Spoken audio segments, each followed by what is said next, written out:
Welcome to this trip through one of the scariest cases in U.S. history. Tell us where you are watching from in the comments below.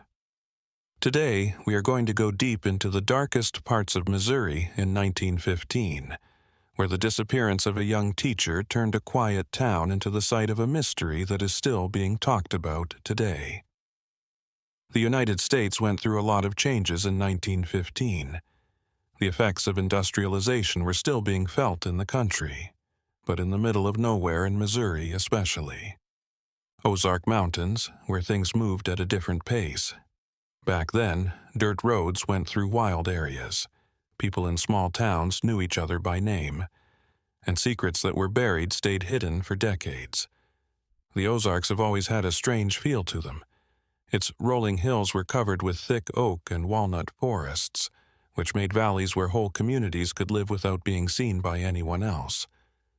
Because of the rough terrain and bad roads, some places were completely. During the harsh Missouri winters, they were alone. In this area, small towns like Cedar Hollow did well because they were out of the way of the big city's prying eyes. One of these places was Cedar Hollow in Webster County. The town had a single main street with a Methodist church, a general store, a white-painted wooden schoolhouse, and a few simple homes on either side. There were just over 300 people living there. The local economy was mostly based on subsistence farming and logging from the surrounded by forests. It was the kind of place where everyone knew each other. Doors were rarely locked, and people talked about when a stranger came over for weeks. It looked like this place was very quiet when Abigail Renshaw arrived there in the fall of 1914. When she moved to the area at age 22, she brought with her a good education from St. Louis and a strong desire to improve the lives of children there. She was hired by the school board to teach at Cedar Hollow Elementary School. Soon, she stood out not only for how good she was at teaching, but also for how beautiful she was and how interesting she was. Abigail had chosen to leave the comforts of city life and go to the country, even though she came from a well-known merchant family in St. Louis. Later, her letters to her family were found in the county archives. They showed that she was a very idealistic young woman who was determined to bring education and progress to areas that had been forgotten. She was sure that education was the key to. In many rural Missouri communities, breaking the cycles of poverty and loneliness was hard. When Abigail got to Cedar Hollow, she changed things right away. The way people in the area talked and dressed, as well as her creative ways of teaching, were very different from what people there did. Some families were excited to see her because they saw her as a chance for their kids to make progress. Other families were wary of this young stranger because she seemed like she belonged in the city. In her first few months, when she was in town, Abigail stayed with the Morrison family, who owned the general store. Sarah Morrison, a middle-aged widow, became her closest friend and confidant. A lot of what we know about Abigail's early days at Cedar Hollow comes from the notes she kept. Sarah said the young teacher was dedicated, smart, and uncharacteristically brave for her age and background. It was very cold in the Ozark Mountains in the winter of 1914. The valleys were covered in snow. Communities like Cedar Hollow are cut off from the rest of the world for weeks at a time. The roads could no longer be used. The city became more private in a way that hadn't been seen in years when the mail stopped coming. During this time of being alone, the first strange signs started to show up. There were little things that didn't seem important at the time, but would become important parts of the macabre puzzle later on.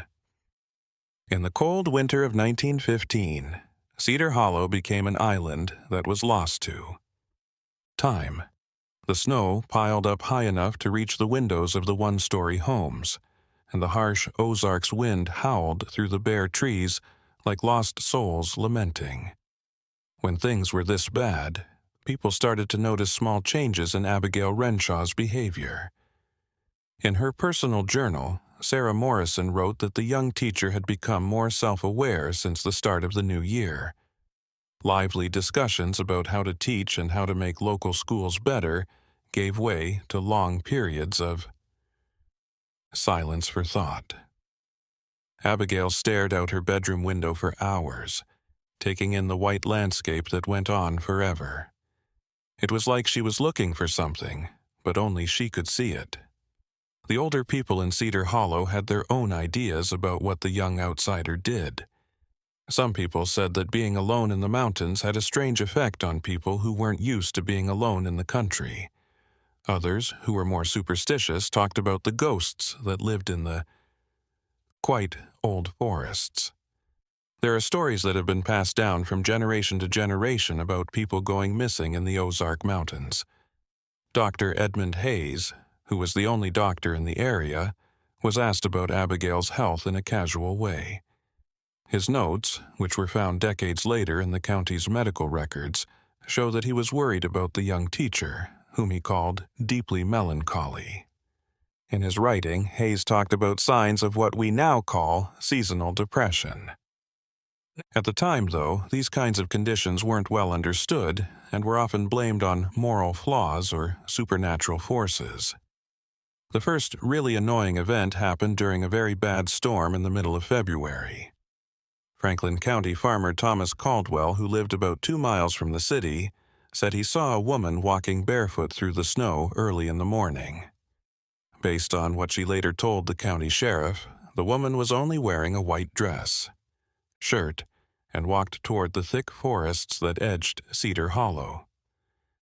The next morning, when Caldwell woke up Sarah Morrison to tell her about the strange sighting, they found that Abigail had been in her room all night, sleeping soundly. Her pajamas were clean and dry. Her feet didn't look like they had been in the cold, and she didn't seem to know anything about going out that night. It was thought that Caldwell, who had drunk a lot of corn, might have lied about what happened. That night, whiskey. Strange things kept happening after that, though. Over the next few weeks, other people in the area started to report seeing the same things. Martha Henderson, a widow, said she saw a woman with long hair dancing by herself in the city cemetery one night when there was no moon. Stephen Whitmore, the son of the blacksmith in the area, said that he saw female footprints in the snow that led from the Morrison house to the edge of the forest and then vanished. What made these stories even more? What was disturbing was how the details kept coming up. Witnesses all talked about the same ghostly figure. A young woman with dark hair that was loose and white clothes that seemed to float in the wind, defying the laws of physics. There was something even more interesting about the fact that Abigail was always in her bed when she was checked on, sleeping soundly like a child. Sarah Morrison started writing down these events as her worries grew. Her notes show that she was torn between being loyal to the young guest and being herself. She is afraid of what is going on in her own home. She talks about how Abigail seemed strangely refreshed in the mornings after the supposed sightings, like she had absorbed some strange energy during the nights. Several families who were worried about the strange events went to see the pastor of the local Methodist church, Reverend Joshua Miller. Miller was a man of strong faith and practical sense, so at first he tried to explain the sightings by saying that people were just worried minds stuck inside during the harsh winter.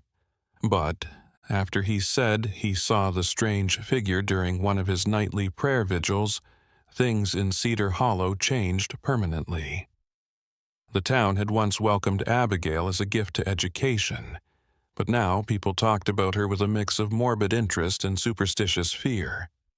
The winter's isolation, which should have brought people closer together, instead created a sense of shared fear that would turn this small, quiet town into the center of one of the most mysterious mysteries in the history of Missouri.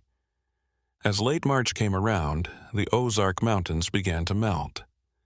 At the same time, the people of Cedar Hollow learned things that made them even more upset. As the snow melted, revealing frozen ground that had been hidden for months, people started to find things that would make them question what they thought they knew about reality. Joshua Brennan, a very skilled lumberjack in the area, was the first person to notice the strange marks.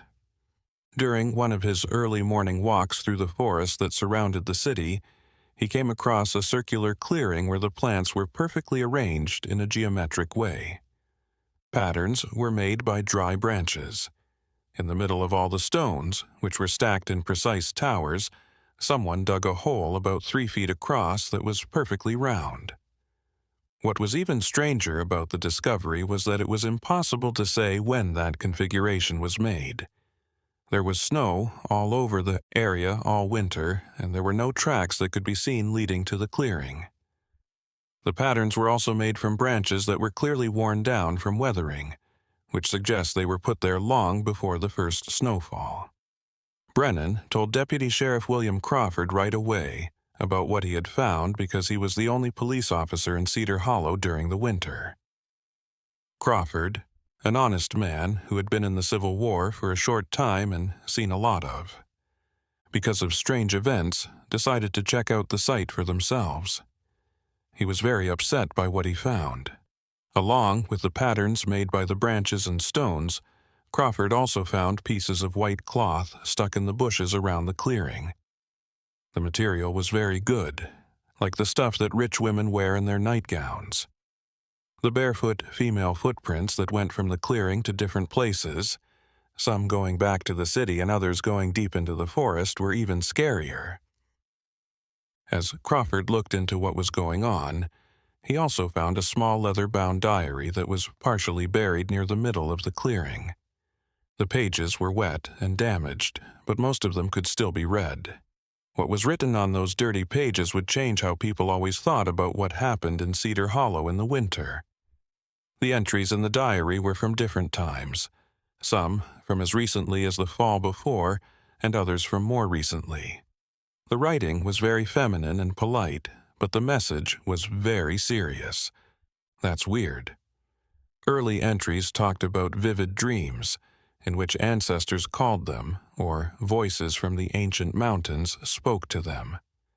As time went on, the notes became less logical, with references to pagan rituals and detailed observations about the people who lived in Cedar Hollow. One very disturbing entry from January 23rd went into great detail about where the personal belongings of several city residents were kept. Details about their homes that you could not get without being in close contact with them. One more passage. It seemed to have been written during one of February's storms, and was about private conversations that had happened behind closed doors between couples in the city. Crawford gave the diary directly to Sarah Morrison, hoping that Morrison could figure out who wrote it by looking at the handwriting. Sarah's response was strong and quick. She confirmed with shaking hands that the lyrics were definitely written by Abigail Renshaw. But when Abigail was shown this evidence, she was shocked and strongly denied knowing anything about it. The diary, or the things that are written in it. Things got even more complicated when Dr. Hayes, a local doctor, checked Abigail for signs of being out in the cold, or injuries that could back up what she wrote in her diary about what she did at night. He was shocked to find disturbing physical proof. Even though Abigail said she hadn't left the house all winter, the soles of her feet had cuts and calluses that looked like they were from long walks barefoot on rough ground. What made him even more interesting were the small scars on his hands. Cuts that looked like they were made by thorns or branches that were too sharp. As if she had never seen them before, Abigail looked at her hands with real confusion when Hayes asked her about these marks. When the diary and other evidence were found, they created a scary atmosphere that affected every part of life in Cedar Hollow. Families locked their doors for the first time in many years. After dark, kids were kept inside, and whispered conversations filled the church and general store. Gets together. Reverend Miller called a meeting of the community at the church to talk about what was going on and try to find a peaceful solution. As word of the case spread, though, it became clear that Cedar Hollow was dealing with something that a simple rural community could not even begin to understand. The residents' faith and their ability to tell the difference between reality and a bad dream would be put to the test over the next few days. It was very cold and windy on April the 23rd at Cedar Hollow Methodist Church, where the meeting took place. That hit the glass and made it shake like leaves in the wind. Almost everyone in the city was squished onto the wooden benches. The flickering light from the oil lamps lit their faces and made the white walls' shadows dance. Reverend Miller started the meeting with a prayer, but the anxious murmurs of the people in the room cut through his words. There was a lot of tension, fear, and morbid curiosity in the air, which made neighbors suspicious of strangers. It was Sarah Morrison. Insisted that Abigail come because they thought that the situation could only be solved if everything was open and honest. Abigail sat on the first bench with her hands in her lap and a tough look on her face. She wore a simple, conservative navy blue dress, and her hair was pulled back into a tight bun that made her features stand out.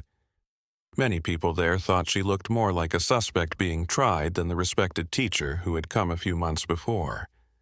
First to speak, Deputy Sheriff Crawford did so in a methodical way, telling them about what they found in the woods, what they saw in the diary, and the results of the medical exam. The church was quiet, but his voice could be heard. Each word echoed like a stone in still water. As he talked about the scariest details, some people made the sign of the cross, others said prayers in low voices, and still others just stared at Abigail with a mix of fear and interest. As soon as Crawford was done talking, there was a heavy silence in the church. The silence was broken by the shaking voice of Martha Henderson, the widow who were said to have seen the woman in the cemetery. She slowly stood up, tears running down her wrinkled face, and pointed her finger at Abigail as if to say something bad. Martha said that she had followed the strange figure to the cemetery on one of the nights she said she saw the ghost. She hid behind a headstone and watched as the woman knelt next to the grave of Henry Walsh, a merchant who had died 20 years ago in a strange way. From what Martha says, the figure dug in the ground with her bare hands while mumbling words she had never heard before. A lot of moving comments were made in response to Martha's testimony. At the same time, several people spoke up. Some defended Abigail, while others demanded that she be kicked out of the city right away. The noise got so loud that Reverend Miller slammed the gavel on the pulpit to get people to quiet down. Abigail spoke up for the first time since the meeting started at that point. Because her voice was broken, everyone had to lean forward to hear her. Usually, it was clear and sure. She swore on her life that she had no memory of any of the things that were being talked about, and that she woke up every morning in her own bed and had no recollection of leaving during the night. But then Abigail said something that stopped everyone in their tracks. She talked about the bad dreams she had been having since she got to Cedar Hollow. The dreams were so real that they made her feel like she wasn't in this world at all. It was in her dreams that she walked through old forests and talked to voices that came from the trees. Her ears told her stories about the first people who lived in the Ozark Mountains, including rituals and secrets that had been kept secret for generations. She talked about how in her dreams she was taken to certain spots in the forest where she found buried things from many years ago, like old coins, simple tools, and bones that looked like they belonged to people but were too small to be adults. Voices told her in her dreams that Cedar Hollow had been built on a holy site where powerful ancient forces gathered and demanded respect and recognition. The local doctor, Dr. Hayes, spoke up to give a more logical reason. It was suggested that Abigail might have a sleep disorder called complex sleepwalking, which would explain the things she did at night without remembering them. Hayes had read about similar situations in medical journals in Chicago and St. Louis, where patients did complicated things. when their minds are not their own. His scientific explanation was quickly questioned by more superstitious people in the congregation, though. Old Tom Patterson, who was the head of one of the families that helped build Cedar Hollow, stood up and started talking about the area's forgotten history. He said that people lived in the Ozark Mountains long before Europeans did, and that some places were still connected to forces that the modern mind could not understand. Patterson said that his grandfather, who was one of the first people to live in the area, had found signs of ancient rituals while building the first homes. These included buried stone circles, simple tools, and bones that were arranged in patterns that suggested complicated rituals. Some mountain spots were thought to be gateways between the world of the living and the world of the dead, according to family legend. There were more and more people at the meeting after midnight.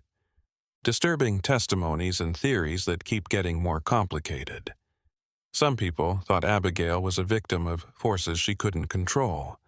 Others insisted that she was a real threat to the community. When they finally went their separate ways, the people of Cedar Hollow had more questions than answers, and the sense that they were dealing with something they couldn't understand or solve. In the days after the church meeting, Cedar Hollow became a city with two different sides, families who lived next door to each other for. Different generations now greeted each other with suspicion. Children were not allowed to play near the Morrison home, and the dirt streets that used to be full of friendly chatter and happy laughter were now very quiet. Sarah Morrison was in a very tough spot. On the one hand, her Christian faith kept her from leaving a young woman who was in trouble. On the other hand, he was losing his peace of mind because he was afraid that strange things were happening in his own home. Her notes from this time show a woman in pain who is torn between helping others and protecting herself. It was during this tense time that the first person went missing. Lucy Hartwell, a 12-year-old girl who was known for being very curious and often going into places she wasn't supposed to, just vanished on a normal April afternoon. Eleanor Hartwell, her mother, sent her daughter to the store to get sugar for dinner. Lucy had been that way hundreds of times before, since it was only 3 blocks away, when Lucy didn't come back after 2, and went outside to look for her after hours. Sarah Morrison said that the girl had not shown up at the warehouse. Almost all of the adult men in the city were called to help with the search right away. They looked for the girl in every house, barn, and hidden spot in Cedar Hollow, but couldn't find her. Deputy Sheriff Crawford expanded the search to include the nearby forests. He put together search teams that went through both well-known trails and areas that had not been explored before. For 3 days in a row, in the Ozark Mountains, cries for Lucy could be heard all the way through the trees, but the only sound that came back were their own voices. That same woodcutter, Joshua Brennan, who found the strange clearing, also found the first real clue about where Lucy was. A little over 2 miles northeast of town, in a wooded area called Hollow Creek, he found a child's shoe stuck in the low branches of an old oak tree. Without a doubt, it was Lucy Hartwell's shoe small. She wore a brown leather shoe that her mother had sewn herself last winter. The find took the search team straight to a part of the forest that not many people in the area were brave enough to check out. People knew Hollow Creek was dangerous because it had deep ravines that were hidden by thick vegetation and streams that changed paths depending on the season. The stories about people who came into the area and were never seen again were even scarier. The search team found more bodies as they went deeper into Hollow Creek. Unsettling proof. A child's small footprints showed the way along a nearly invisible path that wound through trees that were hundreds of years old. The smaller footprints were accompanied by larger marks that looked like the bare feet of an adult walking. These larger marks seemed to guide or follow the smaller footprints. The trail took them to a forest area that was even farther away, and there they found something that would scare any parent to death. They found Lucy's clothes in a small circular clearing that looked a lot like the one they had already found, crisply folded and stacked on a flat surface. His clothes were so clean and dry that it looked like they had been taken off and folded with great care. However, Lucy was still not there. No signs of a fight or violence were found. His clothes were just left in a place that looked like it had been set up just for this purpose. Crawford looked all over the area for any signs that could help him figure out what happened to the girl, but the forest was very protective of its secrets. When things were really bad, that one of the team members found something that proved for sure that Abigail Renshaw was linked to the strange events. The local blacksmith, Edwin Parker, found pieces of navy blue fabric stuck in the thorns of a bush among the trees that surrounded the clearing where Lucy's clothes were found. Parker knew right away that the fabric was the same as what Abigail had worn to the church meeting a few days before.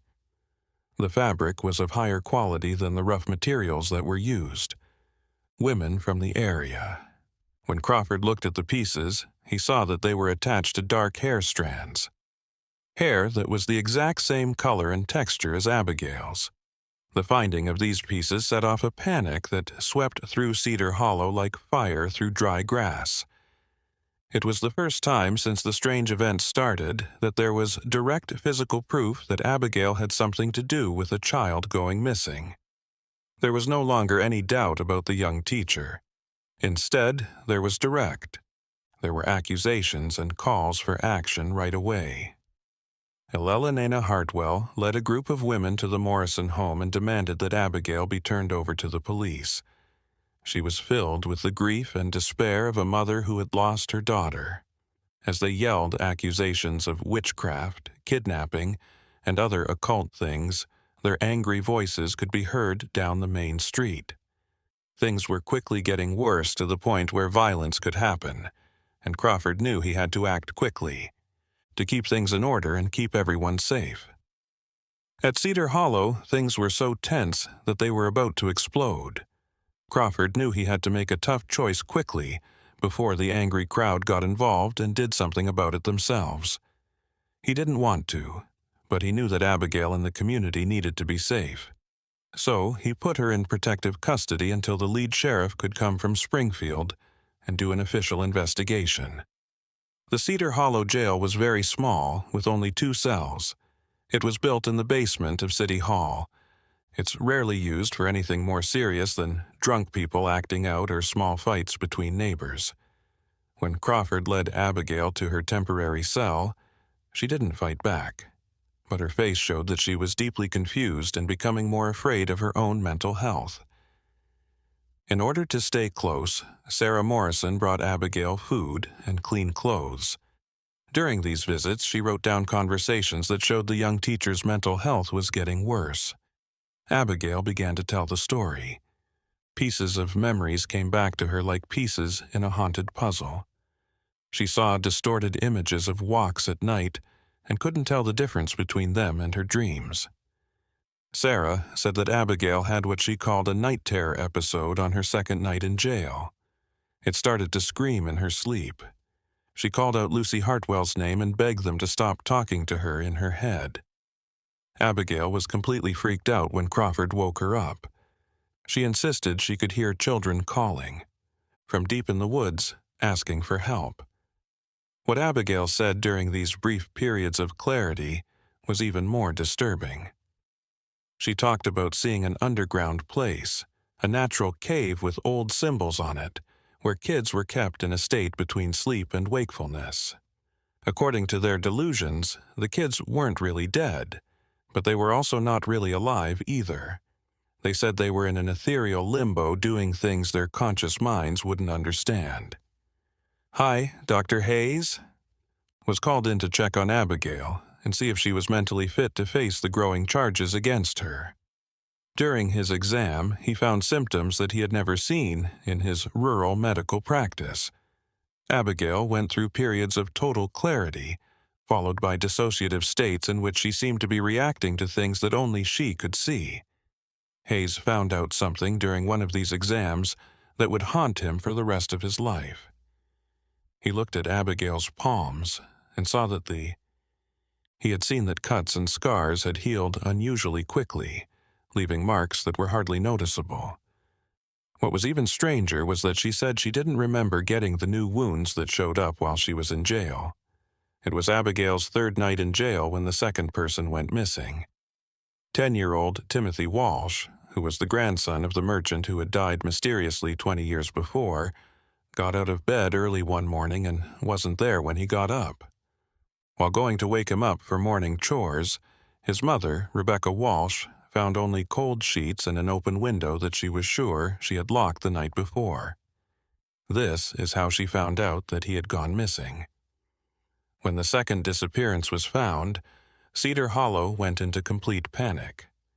Some people started seriously talking about leaving the city altogether, while others locked their doors and kept an eye on their children at all times. The fact that Timothy comes from the Walsh family, their ancestor had been mentioned in Martha Henderson's testimony about the cemetery, which added a scary historical link to the events. Crawford set up a new search right away, this time with armed men from nearby towns who had heard about the strange things happening at Cedar Hollow. Lucy's clothes were found near Hollow Creek, so that's where the search began. But the search also included known caves and rock formations that could be used as hiding places. During this long search, the team found things that confirmed what people in the community thought was worst. In a natural cave about 3 miles north of the city, they found clear signs that people had been there recently. The cave was deep, and there were footprints made by bare feet and other signs that kids had just been there. No one had thought that the cave went so far into the mountain. The search team went down the narrow passages that were only lit by torches and oil lanterns and found natural chambers. Primitive symbols carved into the stone make it look nice. The symbols looked old, like they were made a long time ago, before Europeans came to the area, but some of them were clearly new, like they were just carved by hand. The team found something in the deepest chamber they could get to that would scar them for life. There were small footprints in the wet clay floor of the cave, pieces of children's clothing, and most disturbingly, toys and other things that looked like they had been used to hold children recently. There were personal items that were clearly from both Lucy and Timothy, but the kids were still missing. It looked like they had just vanished into thin air from deep in the mountain. The cave held secrets that seemed impossible to understand, and the people who went there to look into them were even questioned their sanity. Abigail Renshaw stayed in her cell while the search went on in the deep, dark earth at Cedar Hollow.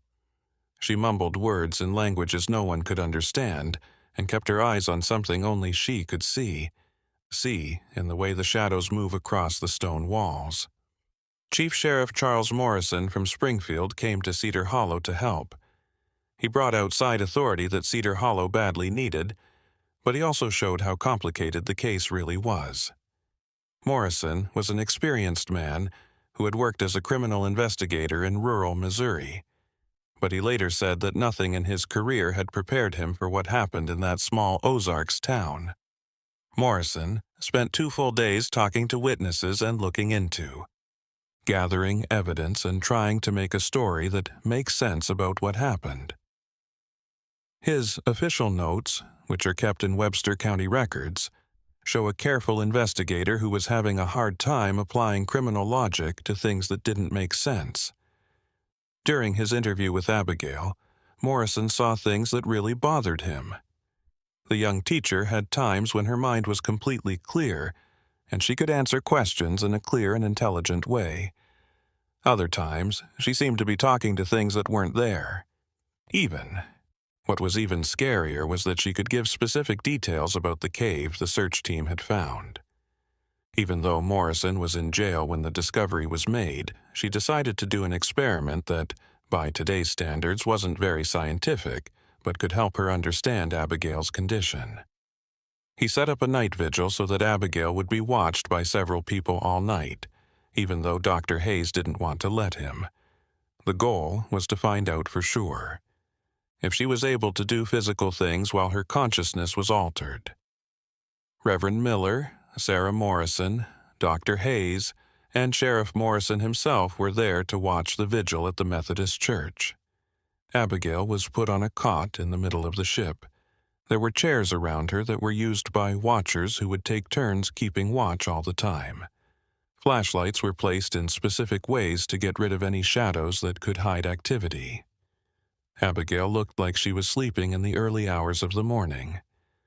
Her breathing was normal, and she stayed still on her cot.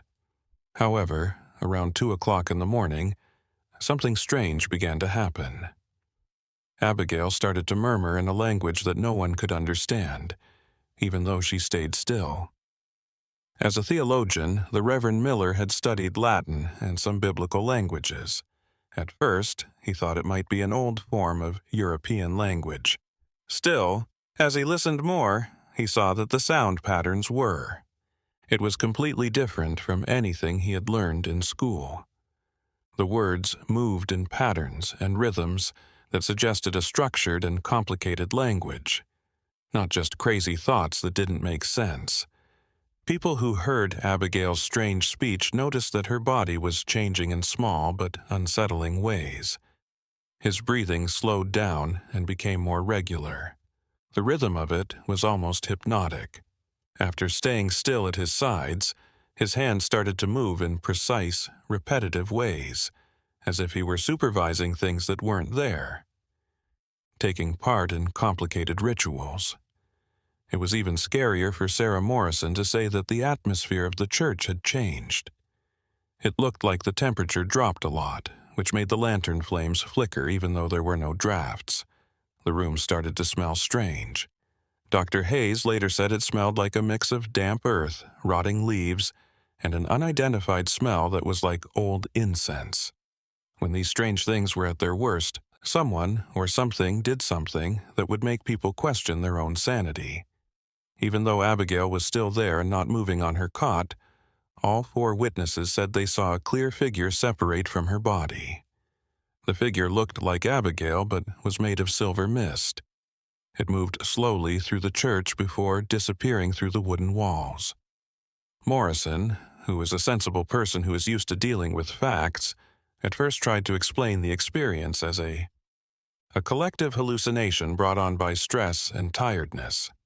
Nevertheless, when he asked each observer about what they had seen on their own, the stories were similar in important ways that could not have been planned ahead of time. The strange things happened for about 45 minutes. After that, Abigail slowly went back to normal sleep, and the murmurs and strange movements stopped. She didn't remember what happened the night before when she woke up the next morning, but she looked paler and more tired. If she had done any physically demanding activities. There were more questions than answers at the vigil. That being said, it set a bad example. If Abigail could astral project or have out-of-body experiences, then it's possible that she really doesn't remember what she did at night, but she could still be physically responsible for the strange things that were happening in Cedar Hollow. Morrison knew he was dealing with something bigger than the usual ways he looked into things. He made the choice to grow his. Historical records of the area will be studied in the hopes of finding patterns or examples that could explain what is happening now. What he found in the old county files would completely change how he thought about the case. It also revealed a dark history that linked current events to long-forgotten tragedies from the past. Webster County's historical archives held secrets that had been hidden for decades. Morrison found the secrets in yellow papers stacked in dusty boxes in the basement of the county courthouse. He found reports in the minutes of town hall meetings and property records that linked current events to tragedies that had happened in the area in the past and had been going on for generations. The first disturbing document was a sheriff's report from 1893 that talked about the strange disappearance of 3 kids from Willow Creek, a town only 15 miles away from Cedar Hollow. The report said that the children had been missing for 3 weeks, always during. On nights of the new moon, they always left no sign behind except for neatly folded clothes found in forest clearings. The story about a young woman who had moved to Willow Creek a few weeks before the first disappearances was even scarier. The report said she was a nice teacher from the big city who acted strangely at night and was seen walking through the woods while she was high. It was impossible to ignore how much it reminded me of Abigail's current situation. Morrison kept looking through the records, and they found a pattern that went back even further in time. Reports like this came out in 1871 in Pine Ridge, 1849 in Bear Creek, and other places in the area's history that go back decades. In each case, an educated young woman would move to a small rural community.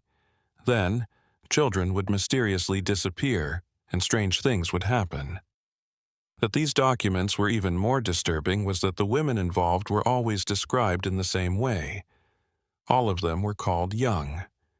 People who are about 20 years old, have dark hair and penetrating eyes, are well-educated and well-mannered, but act strangely at night. It wasn't just a coincidence that the similarities were all over the place. In a very detailed document from 1876, Morrison found the account of a local doctor who had tried to study the event scientifically. The doctor talked about experiments that were very similar to the vigil that Morrison had set up and had almost the same results. The woman in question showed she had skills that doctors couldn't explain at the time, like knowing about things that happened in the past and having abilities that suggested a higher level of consciousness. Even more unsettling was the discovery that in all documented historical cases, women eventually disappeared as mysteriously as they had arrived, leaving behind only unanswered questions and traumatized communities.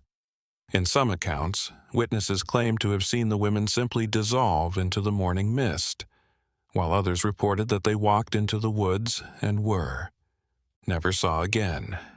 Morrison also discovered ancient maps that revealed fascinating geological information about the region. The Ozarks contained an extensive network of natural caves and rock formations that connected through complex underground systems.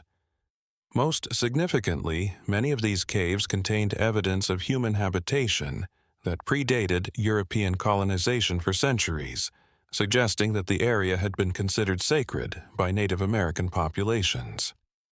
An informal archaeological report of 1882 described the discovery of ceremonial chambers deep in the caves decorated with symbols that did not correspond to any known native culture of the region. The report mentioned strange artifacts, including clay masks with disturbingly human expressions and ceremonial tools whose purpose was impossible to determine. Armed with this historical information, Morrison returned to Cedar Hollow with a completely new perspective on the case. If historical standards were correct, Abigail might not be a criminal in the traditional sense, but rather part of a phenomenon that transcended conventional explanations. The issue was no longer just about their individual culpability, but about much larger forces that seemed to use young women as instruments for incomprehensible purposes. Morrison decided to confront Abigail with the historical evidence, hoping that knowledge of past patterns might trigger memories or insights into her own condition. When she showed the old documents, Abigail's reaction was dramatic and immediate. She began to tremble violently. Her eyes widened in terror, and she began to murmur fragmented phrases about eternal cycles and ancient guardians. During this episode, Abigail revealed fragments of information that she could not have known through conventional means. She described specific cave locations that did not appear on any official map, mentioned names of people from historical accounts that Morrison had not shared with her, and demonstrated detailed knowledge about rituals and practices that only a dedicated scholar of the region's occult history could possess. Even more disturbing was when Abigail began to speak in the first person about events that had occurred decades before her birth, as if she had been present during the historical incidents. She described in vivid detail the arrival in past communities, the first contacts with the ancient forces of the caves, and the inevitable tragic conclusion that always followed the same pattern. The conversation revealed that Abigail, or the entity that inhabited her, was aware of historical cycles and her role within them. But it also revealed her genuine horror at the situation, her desperate struggle against forces she couldn't fully control or comprehend, and her growing fear about the fate of the missing children who had been dragged into this supernatural drama. Abigail's revelations about historical cycles created a moral and practical dilemma that Morrison had never faced in his career.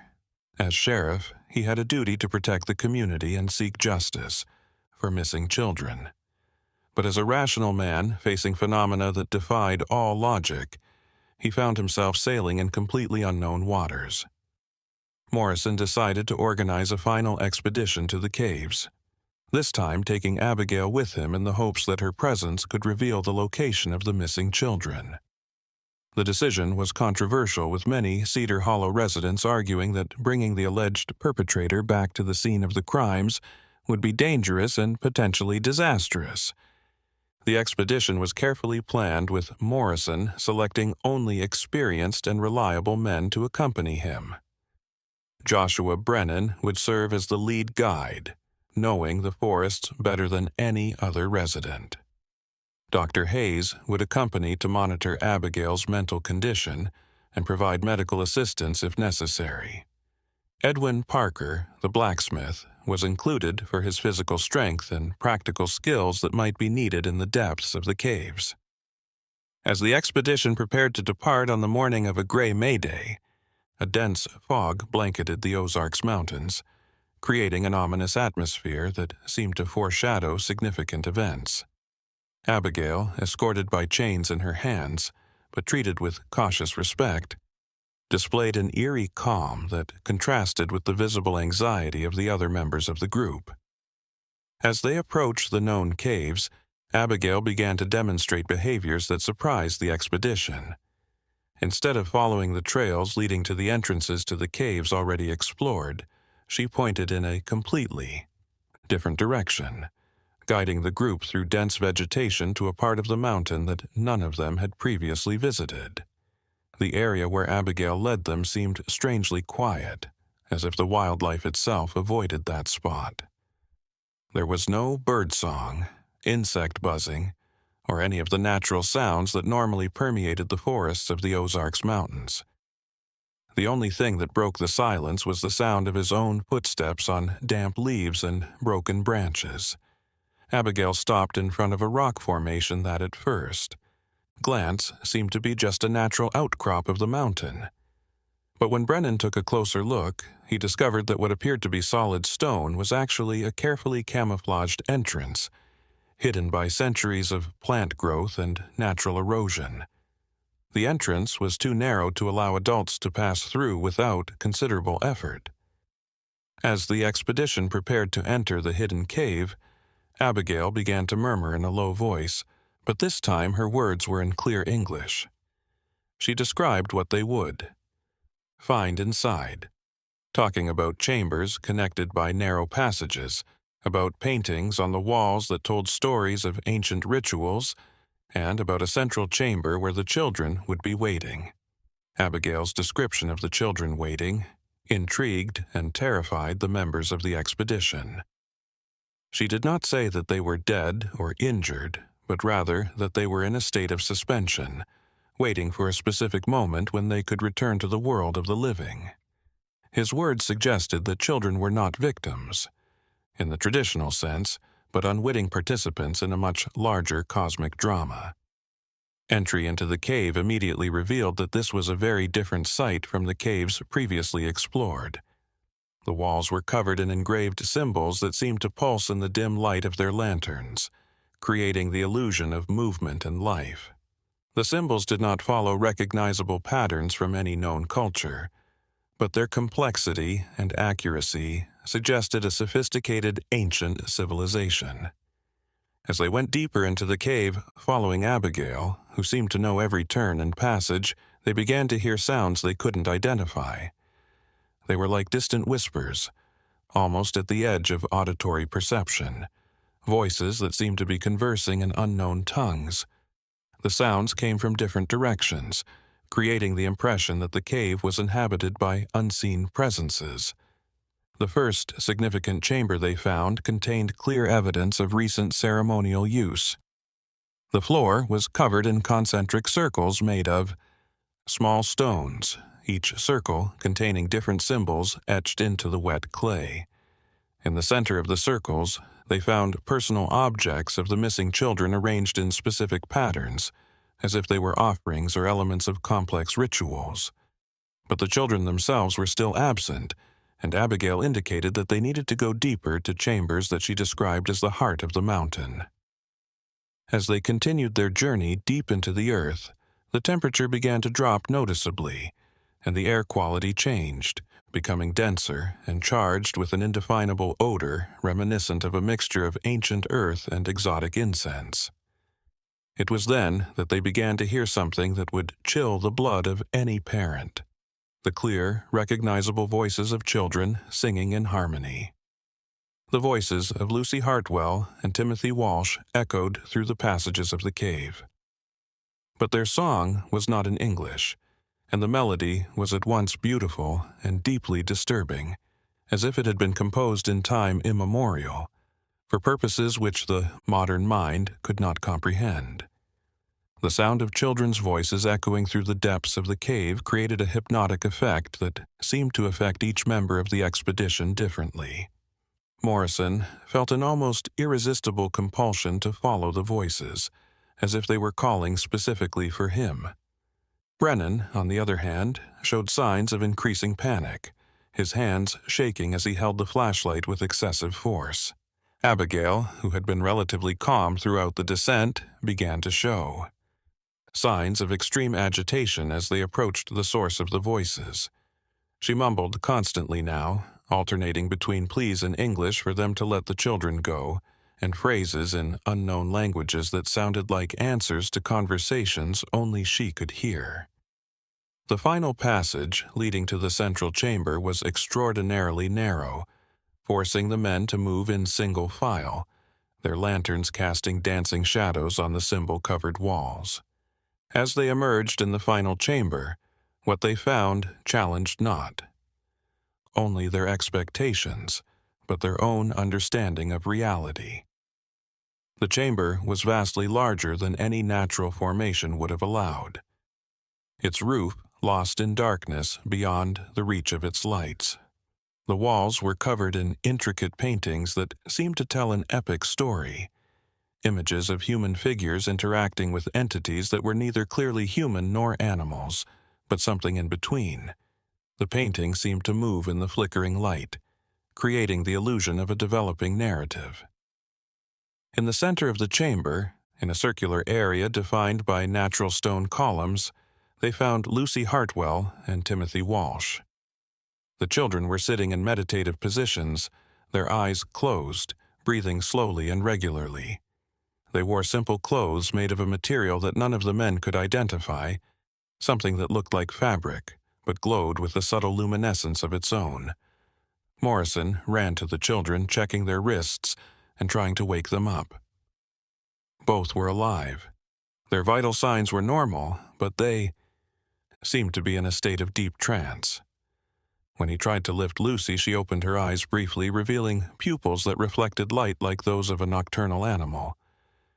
She looked directly at him and whispered in a voice that no longer sounded her own. "It's not time yet, Sheriff Morrison. The cycle must be completed." Dr. Hayes examined Timothy and found that the boy was in a similar state, physically healthy, but mentally absent, as if his consciousness was somewhere far away from his body. When Hayes tried various techniques to awaken the boys, they responded only with blank stares and serene smiles that were more disturbing than any expression of fear. It was then that Abigail began to speak, but her voice had changed completely. It was no longer the polite voice of the young teacher from St. Louis, but something much older and deeper, as if multiple voices were speaking through her simultaneously. She explained that the children had been chosen to serve as bridges between the world of the living and a realm that existed beyond normal human perception. According to the entity speaking through Abigail, the Ozarks were one of the few places on Earth where the veil between dimensions was thin enough to allow communication with beings inhabiting parallel realities. Children, with their minds not yet fully formed by the prejudices of adulthood, were ideal recipients for these interdimensional communications. The entity revealed that the historical cycles of disappearances were not predatory in the human sense, but part of an ancient agreement between primitive human civilizations and the guardians of these dimensional portals in exchange for knowledge and protection. Human communities occasionally provided young people who would serve as intermediaries, facilitating communication between worlds. Abigail, or the force that inhabited her, explained that she herself had been chosen in a previous life to serve this purpose. But something had gone wrong in the process, so instead of finishing her change, she had become stuck in a state between worlds and have to keep going back to try to finish her original mission. Every time it showed up in a different community over the years, it was a new attempt to do its cosmic job. The children who went missing were neither dead nor hurt. They were just getting ready to guard the portal for good. They would watch over the entrances to other dimensions and make it easier for people to talk to each other in the future if that became necessary. It was a fate that went beyond normal death, giving them a kind of, they could live forever, but it cost them their humanity on Earth. When Morrison couldn't believe what he was hearing, he asked if there was a way to undo what had happened and send the children back to their families. The answer he got was complicated and upsetting. The kids might be able to come back, but only if another soul willingly agreed to take their place, which would restore the balance in the universe that the Guardians wanted. The thing looked at Morrison straight in the eyes through Abigail's, then made a...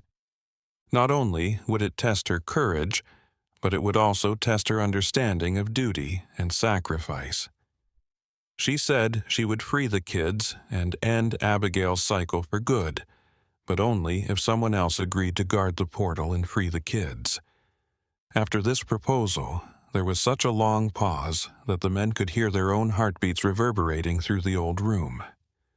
Each person on the expedition had to make a decision that would affect not only the children who went missing, but also the future of many generations of families in Cedar Hollow and the nearby towns. The thing's offer resounded through the old chamber like a threat that would forever separate the known world from the unexplained world. Morrison looked into the faces of his friends and saw his own fear and interest reflected in their eyes. These were men who had faced dangers on Earth, but never something that made him question what life was all about.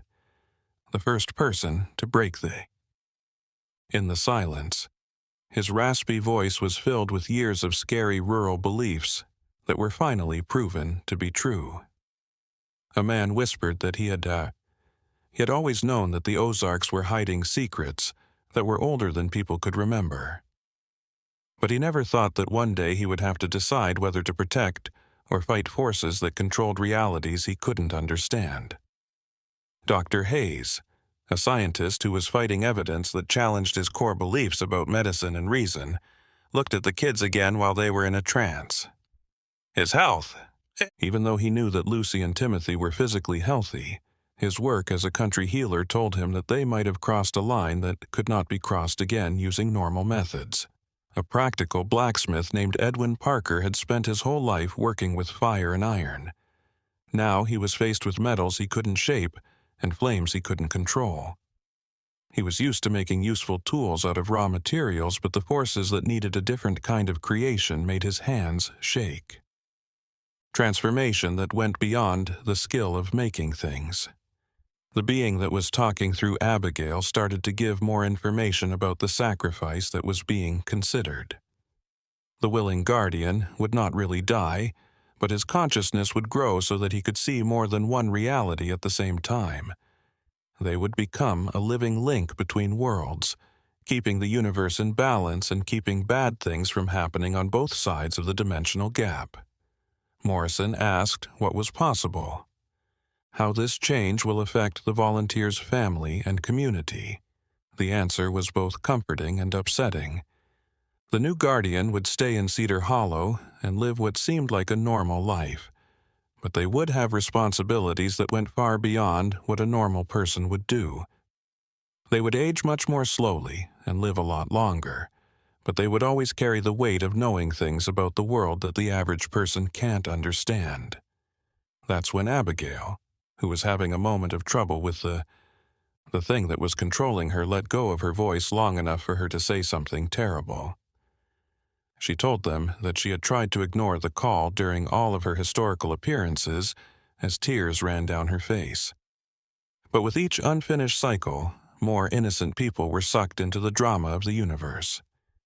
His refusal to accept his fate on his own created an imbalance that made other people suffer more. Abigail's confession showed how cruel things really were, their efforts to keep their own. By accident, people had condemned generations of children to be used as temporary replacements. The real scary thing wasn't the guardians or the dimensional portals. It was what happened when she refused to play the part that the ancient forces had given her. Morrison knew he had to make a choice that could affect not only the missing kid's immediate future, but also the future of the whole region. If no one stepped up, Abigail would be stuck in the cycle forever, being forced to return over and over, and more children are being dragged along to act as middlemen without knowing it. There was one more thing the being said that would completely change the choice. He said that the portal in the Ozark Mountains was getting weaker because of how the world has changed since then. The dimensional passages were slowly closing up because of industrialization, urban sprawl, and people's weakening ties to natural forces. If a volunteer guardian were chosen right now, it might be the last one that was needed to end the cycle of disappearances for good. Morrison looked at Lucy and Timothy. They were innocent kids who were caught up in a drama that was bigger than anything their young minds could handle. He thought about the families in Cedar Hollow who were waiting by the phone for news about their missing children. He thought about Abigail, a woman who had been stuck between worlds for decades and was suffering because she couldn't accept a fate she hadn't chosen. As Morrison thought about how important the choice was, became more aware of the fact that some sacrifices are not just choices, but moral duties. No longer was the question whether anyone should volunteer, but which of them was best prepared to carry a burden that would keep future generations from having to go through the same terrible things that had happened in the past. A very old room was silent as four men made a decision that would test not only their own bravery, but also their shared understanding of duty, sacrifice, and the real cost of keeping the people they loved safe. There was not much time left, and the voices whispering on the cave walls were getting louder, as if the cosmic forces were getting tired of people's hesitation. The final choice came from somewhere you wouldn't expect it to. The woodcutter, Joshua Brennan, who had found the first strange clearing, stepped forward with a determination that caught everyone off guard. His voice, which is usually hesitant when speaking to a group, rang clear through the old chamber. It sounded like it came from. He had strong beliefs that came from his connection to the forests in the Ozarks. Brennan said that he had spent his whole life walking the area's forgotten trails, always feeling ghostly presences and knowing that the mountains held secrets that were impossible for humans to understand. He told her that he had dreamed about things like what Abigail had described for years, but he thought they were just the result of his overactive imagination being shaped by being alone in the woods. Morrison tried to talk him out of it, saying that a man with family and community duties shouldn't make such a hasty choice. But Brennan replied with a wisdom that showed he had been thinking about his relationship with the mountains for decades. He said that he had always felt more at home in the middle of the forest than in any building made by people. He had always known that his fate was linked to the old secrets that were written in every rock and tree in the area. the thing. Through Abigail, they confirmed that Brennan would be a good guardian. He had been intuitively connected to the natural forces of the area for decades, which had subconsciously prepared him for the part. He had been walking toward this moment unconsciously his whole adult life. His trips through the woods by himself were really pilgrimages to a place that was only now becoming clear. From the moment Brennan touched the chamber's center stone to officially take on his new role, things began to change, right away. There was a light coming from the paintings on the cave walls. The whispers of the ancient voices turned into beautiful songs, and both Lucy and Timothy opened their eyes at the same time. As the cosmic balance was restored, their normal human consciousness slowly came back. Abigail fell down, finally free from the thing that had been living inside her for decades. The next time she woke up, she was just a young teacher from St. Louis. It was getting harder for her to remember supernatural things that had happened to her. After generations of cosmic responsibility had been lifted, she was finally able to return to the normal life she had been denied for so long. There were small but noticeable changes on the way back to Cedar Hollow. For the kids, what happened was like a long, bad dream, and all they could remember were nice voices and beautiful places. Abigail looked years younger, like a load of supernatural stress had been lifted off her shoulders for decades. Brennan walked with newfound confidence, and his eyes said it all. Focusing on distances that other people couldn't see sometimes. There were celebrations in Cedar Hollow for days after the missing children came back, but people there also knew that something very strange had happened in the mountains. Families embraced their children when they came home, asking questions that would never have full answers, and believing in miracles that could not be explained logically. Morrison wrote an official report about the case in which he called it an instance of mass hysteria. The lost kids were found in caves in the area. Abigail was officially found not guilty of any crime, and the supernatural events were pushed to the level of local legend. But the people who were in the old chamber knew things that would change the way they thought about the limits of reality forever. Abigail eventually went back to St. Louis, got married, and lived a quiet life. She kept working as a teacher, but she never went back to living in a rural area by herself. She didn't want to look too closely at her memories of what happened at Cedar Hollow because they were still broken up, like pieces of a scary dream. Joshua Brennan kept living in Cedar Hollow, but he had changed a lot. His neighbors said he seemed to know about storms days before they happened, that wild animals followed him around without fear, and that they sometimes saw him talking to things that couldn't be seen while he walked alone through the forests. He never got married because he wanted to protect the balance between. There were worlds that only he could fully understand. The Ozarks have kept their secrets, but the cycles of disappearances that happened in the past are no longer happening. Cedar Hollow grew and did well, and it eventually turned into a thriving town that tourists came to see for its beautiful scenery and interesting history. Few people who walked through the area knew that they were on top of one of the last active portals between dimensions in North America, or that a silent guardian was still watching over borders in a way that people today had forgotten how to do. Look into. Abigail Renshaw's case is still officially put on hold as a small mystery in Missouri history. People who know the whole truth, on the other hand, see it as a reminder that the world is full of forces that are beyond our understanding, responsibilities that last generations, and sacrifices that protect things most people will never know exist. Have you become interested in the mysteries that still need to be solved after reading this trip through the dark corners of American history? If so, please leave a comment. Which part interested you the most? If you subscribe, you'll see more investigations into scary cases that make us question what we think we know about the world. Also, ring the bell to make sure you don't miss any of our trips into the darkest parts of history. Up until the next trip through the unknown.